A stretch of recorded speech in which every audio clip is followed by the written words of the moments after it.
Frères et sœurs, amis dans le Christ, bonjour à tous et bienvenue dans ce quotidien Jésus numéro 197. Nous sommes aujourd'hui le samedi de la 6e semaine de Pâques, samedi après la fête de l'Ascension de notre Seigneur Jésus-Christ. Je suis Franck Rousselot, catéchiste, catholique, simple catholique, qui essaye de donner chaque jour un point de vue et une interprétation de l'Évangile et de l'actualité. Aujourd'hui, nous fêtons Saint Bernardin de Sienne, qui était prêtre et frère mineur franciscain, et qui a diffusé notamment la dévotion au Saint Nom de Jésus-Christ. Saint Bernardin de Sienne, prie pour nous qui avons recours à toi. Nous sommes réunis au nom du Père et du Fils et du Saint-Esprit. Amen. Nous sommes donc dans ce temps où le Christ se soustrait dans la liturgie, évidemment, à nos yeux, de nos yeux, parce qu'il est retourné vers le Père, et durant ce temps, nous attendons la descente de l'Esprit Saint, le don de l'Esprit Saint promis par notre Seigneur. Tout cela a eu lieu une bonne fois pour toutes, évidemment, et nous en vivons les fruits. Il est néanmoins intéressant chaque année d'en faire mémoire dans notre cœur pour que ce dernier soit en conversion perpétuelle et continuelle.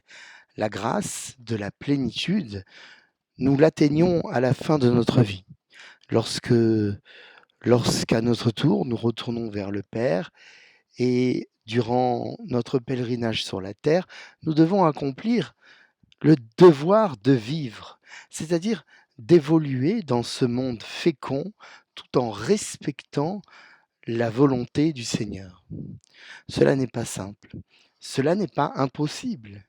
C'est une tension que nous devons vivre entre ce qui nous permet à nous chrétiens, celles de la terre et lumière du monde, d'être toujours alertes en tenue de service pour nos frères et pour le retour du Seigneur. Vivons ce moment comme une chance et pleinement que Dieu nous vienne en aide. Comme chaque jour, nous orientons notre prière vers les enfants malades, pour les enfants malades, particulièrement pour la petite Alba atteinte d'un cancer. Que le Seigneur la guérisse. Prions pour les enfants victimes d'abus, que justice soit faite et que la protection des mineurs soit impérativement l'affaire de tous. Prions pour les enfants en général, afin qu'ils reçoivent de leurs parents tout ce dont ils ont besoin. Régulièrement, des affaires d'enfants cloîtrés ou séquestrés, victimes de privations de toutes sortes, défraient la chronique, comme en ce moment. Que Dieu leur vienne en aide, que la justice fasse son œuvre.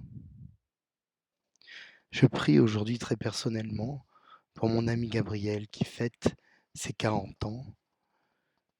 Puisses-tu, Seigneur, malgré la souffrance de la perte récente de sa maman, l'aider à garder l'espérance, épaulé par les siens, son épouse fabuleuse et ses 4 enfants magnifiques. Pardonne-nous, Seigneur, pardonne-moi. Pardonne-nous tous ces moments, pardonne-nous tous ces lieux, pardonne-nous tous ces instants où nous manquons à notre tâche de chrétien, c'est-à-dire à notre tâche de vigilance, vis-à-vis de l'autre, de joie et d'amour, et aussi de protection. Oui, nous devons oser nous mettre en péril pour l'autre, et souvent, nous nous débinons. Alors, pardonne-nous, Seigneur. Nous t'espérons et te bénissons car tu es bon. Éternel est ton amour. En toi rien n'est impossible. Seigneur, prends pitié. Ô Christ, prends pitié. Seigneur, prends pitié. Aujourd'hui, nous continuons de lire dans l'Évangile de Jésus-Christ selon saint Jean au chapitre 16. En ce temps-là, Jésus disait à ses disciples: Amen, amen, je vous le dis, ce que vous demanderez au Père en mon nom, il vous le donnera. Jusqu'à présent, vous n'avez rien demandé en mon nom. Demandez et vous recevrez. Ainsi, votre joie sera parfaite. En disant cela, je vous ai parlé en images. L'heure vient où je vous parlerai sans image, et vous annoncerez ouvertement ce qui concerne le Père. Ce jour-là, vous demanderez en mon nom. Or, je ne vous dis pas que moi je prierai le Père pour vous, car le Père lui-même vous aime, parce que vous m'avez aimé et vous avez cru que c'est de Dieu que je suis sorti.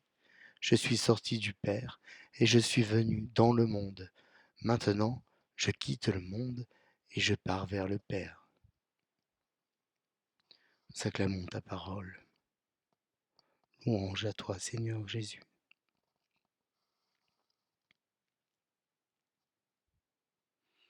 En t'entendant, Seigneur, nous dire que ce qu'on demandera, on le recevra, on est partagé entre une joie sincère, celle de l'assurance de la providence, et un scepticisme réaliste, celui de vies vécues qui ont eu à essuyer bon nombre de difficultés et d'épreuves et qui ont souvent fait l'expérience de la frustration et du désir non assouvi.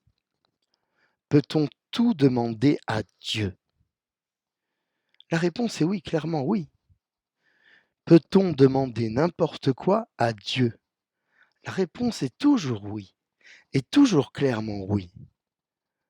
On peut demander n'importe quoi, mais pas n'importe comment. C'est un peu au fond le sens de cet évangile qui donne à la fois l'universalité du don de Dieu et ses limites. Pour comprendre ce que l'on peut obtenir, il est essentiel de les connaître, ses limites. Alors à cet instant, il nous faut scruter avec détail ce que tu nous dis. Il nous faut d'abord entreprendre une connaissance de ce qui concerne le Père, autrement dit, de ce qui concerne le monde d'en haut, et qui, par conséquent, concerne aussi notre monde. Tout au long de ta vie publique, durant ton incarnation, afin de te faire connaître, tu as utilisé des paraboles.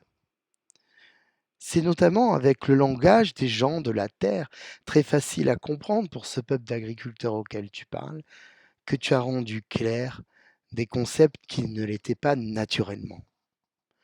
Ainsi, tu as évoqué la mort, la vie, la résurrection, le pardon, la miséricorde, l'amour des petits et des pauvres, la vraie bonne action, la manière d'atteindre le royaume des cieux, bien d'autres choses encore. Mais cela étant fait, tu nous appelles à aller plus loin, à transformer ces comparaisons pour entrevoir la vérité et pour accomplir ta volonté. Si cet appel est valable pour tes apôtres et tes disciples directs auxquels tu t'adresses dans cet évangile, il s'agit bien de la mission de l'Église, celle de diffuser ton message évangélique, de lui donner un sens, de préserver ce sens de possibles dérives dangereuses et d'accomplir l'Évangile dans nos vies. C'est bien ce que fait l'Église depuis 2000 ans.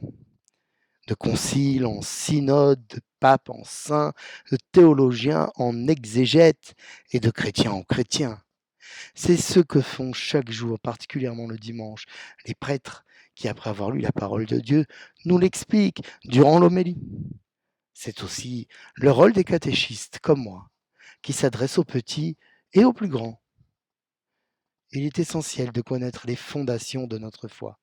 Je ne dis pas qu'il faille accumuler une connaissance extrême et qu'il faille être d'une grande érudition.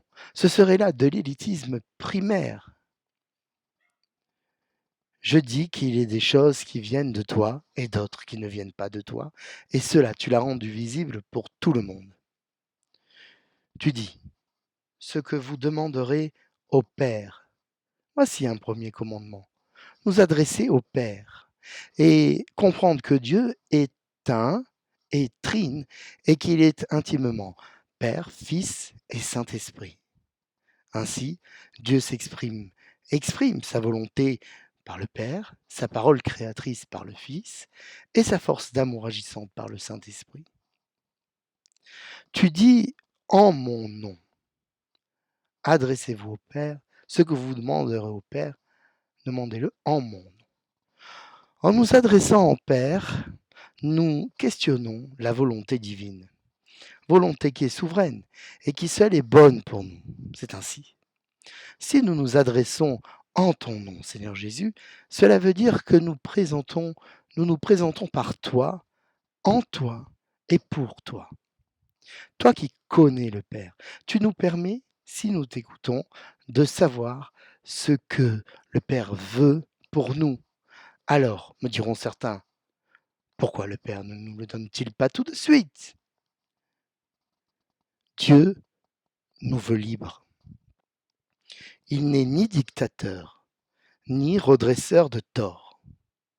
S'il frappe à la porte de notre cœur, il ne défonce pas cette dernière pour entrer par effraction. Non, Dieu nous suggère, et si nous lui disons oui, il nous donne ce qu'il faut, la divine providence. Demander en ton nom, c'est demander au Père ce qu'il sait déjà, car il connaît nos besoins, mais demander qu'il l'accomplisse dans nos vies et l'accepter. Dès lors, si nous mettons notre cœur au clair, si nous parlons en ton nom, nous recevrons. Rappelons-nous la prière que tu nous as donnée et qui s'adresse à notre Père, qui es aux cieux. Que ton nom soit sanctifié, que ton règne vienne, que ta volonté soit faite sur la terre comme au ciel. Donne-nous aujourd'hui notre pain de ce jour. Pardonne-nous nos offenses, comme nous pardonnons aussi à ceux qui nous ont offensés, et ne nous laisse pas entrer en tentation, mais délivre-nous du mal. Tout est là, dans cette simple prière. Nous demandons en ton nom ce dont nous avons besoin, et pas plus. Ta volonté pour vie, ton règne pour demeure, ton pain pour nourriture, ton pardon pour cadeau et héritage, ta protection contre le péché et le mal. Ainsi, voici que tout est là, que tout ce que nous pouvons espérer, Dieu nous le donne, que tout ce qui est important est déjà gagné, et que par simplicité, notre joie sera parfaite. Amen. Alléluia.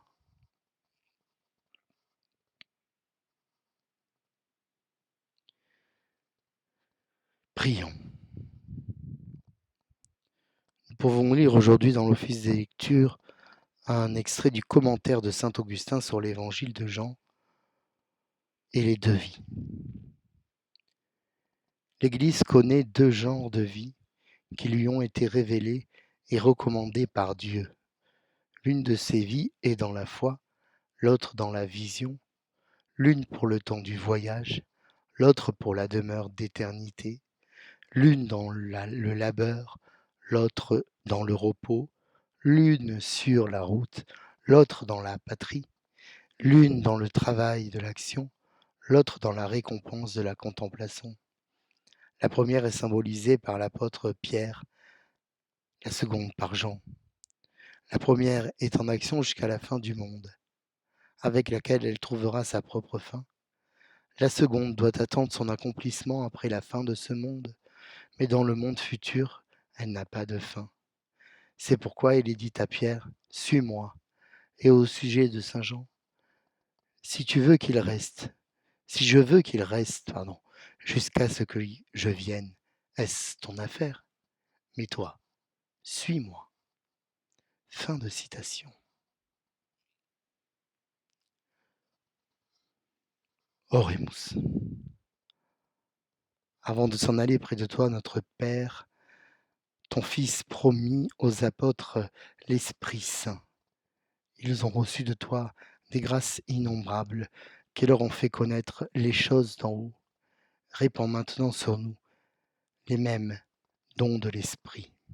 Par Jésus le Christ, ton Fils, notre Seigneur, qui vit et règne toi avec le Saint-Esprit, maintenant et pour les siècles des siècles.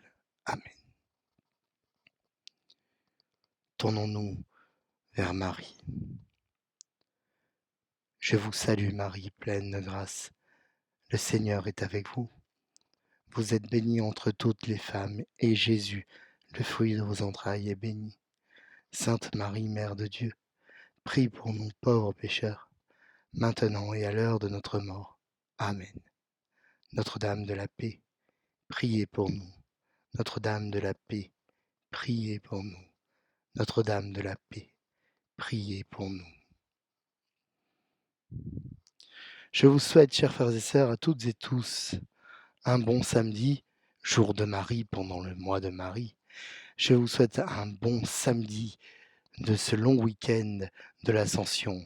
Nous allons entrer dans cette semaine avant la Pentecôte, cette semaine où nous pouvons méditer sur l'arrivée de l'Esprit Saint, où nous allons méditer sur l'arrivée de l'Esprit Saint. Et je vous souhaite à toutes et à tous une belle journée dans la paix du Seigneur. Que cette paix soit sur vos maisons, soit sur vos familles, soit avec vous. Et ensemble, demandons au Seigneur de nous bénir, lui qui est Père, Fils et Saint-Esprit. Amen. À demain.